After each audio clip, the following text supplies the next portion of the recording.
нутагт шинжлэндээ явж байна.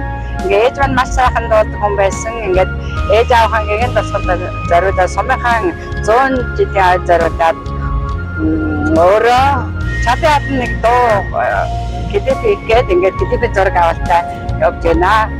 Нийт сумынхаа ард түмэндээ 100 жилийн мэнд төвшүүлье.